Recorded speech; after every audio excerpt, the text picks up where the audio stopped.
Welcome in, whiskey freaks, to the Blind Tasting Podcast, your number one attitudinal bourbon destination. Today we do a head-to-head between Blanton's Single Barrel and its younger brother, Ancient Age 90 Proof. I gotta admit, I'm doing this for me as much as I'm doing it for you, whiskey freaks. I want to know, is the difference in price justified? And could Ancient Age at least maybe hold its own against its much pricier, bigger brother? I don't know the answer to that yet, but we're going to figure it out today. So here's the deal. And I'm not going to belabor you with all the boring history. Okay, maybe it's not boring, but I really just want to taste today. So not much history today, kids, but I'll give you some basics and then we taste head to head. And when I taste today, I'm not going to know up front which is which. My lovely assistant has already poured these and I won't know what's what until the end. Anyway, Blanton Single Barrel and Ancient Age 90 Proof. They really are brothers. They both come from the same mother, or mash bill, the Buffalo Trace Super Secret Mash Bill number 2. Now, other Buffalo Trace products are derived from mash bill number 2 as well. Things like Elmer T. Lee, Rock Hill Farms, and Hancock's. And Buffalo Trace doesn't disclose the exact proportions, but we can kind of take a guess at it. And most estimates say that mash bill number 2 does have a higher percentage of rye compared to mash bill number 1. It's probably around about 75% corn, 10% malted barley, and approximately 12 to 15% rye-ish. Now, Blanton's Single Barrel comes in at 93 proof, and even though Buffalo Trace doesn't have an official age statement, it's probably aged for somewhere between 6 to 8 years. Each bottle comes from a single barrel, and that means the exact age can vary slightly depending on the specific barrel it's dumped from. And FYI, the dump date on my bottle is November 4th, 2021. And fun fact, Blanton's is aged in the center, it's believed to be, in the center of Buffalo Trace's Warehouse H. It's a metal warehouse, and they say that because it's a metal warehouse, that it speeds up the aging process due to the different temperature fluctuations in Kentucky. And if you've been to the distillery, you can see Warehouse H when you're waiting in line to get in to the distillery in the morning. And you stand in the snakes. If I remember correctly, what I saw, I think it holds right at 16,000 barrels of whiskey. And as a side note and a pro tip, there is almost never any reason to get the Buffalo Trace before they open. Unless you want to stand in line in the parking lot. And what that means is you could be out in the rain or the snow or the heat. I say get there about an hour after they open. I've done this before. They don't release anything really crazy special. So unless you want to be out there in the elements and, okay, I have had some great conversations with people while waiting in the line. So there is that. But otherwise, get there a bit after they open. You'll still get the allocated bottle of the day, and you're going to save some time. So Blanton's Single Barrel costs $69.99 at the gift shop at Buffalo Trace. It's true. I saw it just a couple weeks ago. It's for real. But I've seen it in the wild for over $150. You should not be paying $150. I say pay $69. Now, Ancient Age 90 Proof is the same super secret mash bill number 2, and it comes in at 90 proof. It's aged for just 36 months, and I have no idea which rickhouse it's aged in. I looked and looked. Sadly, I came up with nothing on that. I paid about $11 for this bottle a few years ago, and I got it at the Liquor Barn in Danville, Kentucky. I think you can still get it there for either $11 or $12, believe it or not, to this day. So I've got my samples. They're labeled 1 and 2. I do not know which is which. And I'm going to start with sample number 1. And I'm going to swirl it around a little bit. Look at the color. I say it's something like like straw yellow. It's a very light straw yellow, really. It has very thin legs. So let me talk a little bit about legs. I've never done that before. I want to bring that to your attention. What are the legs in whiskey tasting? You hear me say it. You hear others talk about it, I'm sure. Now, the legs refer to the streaks or the droplets that form and slowly slide down the inside of the glass after you swirl it around. The legs reflect the whiskey's alcohol content, and it can tell you about the viscosity of the whiskey, or kind of how thick the liquid is. Now, if it's got thicker or slower legs, that can often let you know a whiskey has higher alcohol content, or in some cases, it'll tell you that it's got more sugars. That might indicate a richer or fuller body of flavors. Thinner legs might indicate a lighter whiskey with a lower alcohol content, and perhaps, and just perhaps, less flavors to enjoy. Now, as you know, in my opinion, the darker the hue of the whiskey, the deeper the flavors you're about to put into your mouth. And I say it every time, it's not always the case, but it is sometimes, and it's worth noting. This one doesn't give me a warm fuzzy, I'm just going to be honest. Just by looking at the color, not getting a warm fuzzy. Let me nose it a bit. Okay, I'm getting no alcohol in the nose, which is nice. Getting a light fruitiness, like citrus, maybe like an orange zestiness. It's coming off. And I'm getting a tinge of caramel. There's really not a lot going on here, but what I'm getting is pleasant. It's pleasant enough. Let me get a sip of this and do that famous Kentucky chew.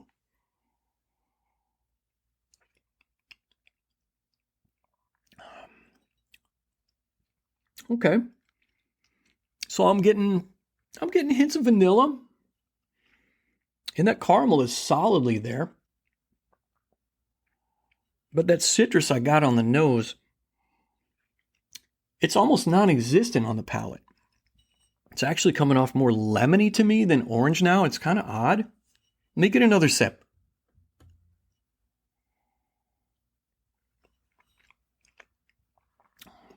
Yeah, this stuff is very weak as far as flavors go.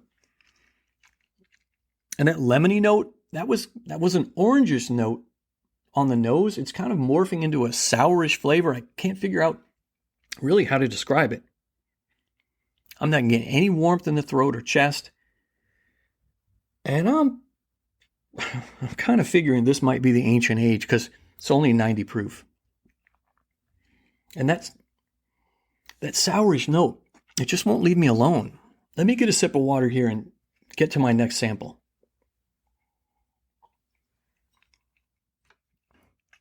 Okay, sample number 2. And right away I'm looking at the color, and there's quite a contrast here to sample number 1. This is much darker than number 1. That kind of leads me to believe that it's older, which also leads me to believe it might be the Blantons. Anyway, the color is a darker hue of yellow, maybe call it a light caramel. And I'm going to swirl it in the glass. And I'm getting a minimal amount of legs on this one. They're there. They're not really prevalent, but they are there. Probably due to the age of this whiskey. The nose, I'm getting heavy caramel and citrus, like orange peel, just like I got on sample number 1. And I'm getting no alcohol on the nose, which is also fantastic. Let me get a sip of this one and move it around a bit.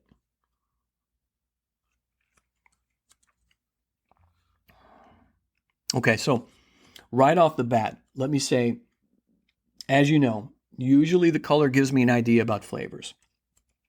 This has that, but not much more than number 1. I do get heavy loads of caramel and some vanilla, but I figured there'd be more depth here. Let me take one more sip. Alrighty, so the caramel and vanilla, it lingers for a good while on the finish, and that's nice.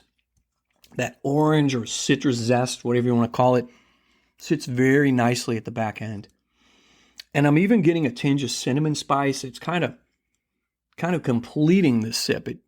Just the slightest amount of oak. It kind of balances things out nicely. I really like that. I'm getting barely enough oak, just a smidge really. And that lends to, dare I say it, a smooth finish. Now it's time for the big reveal, kids, and I'll make the big reveal right after the money spot.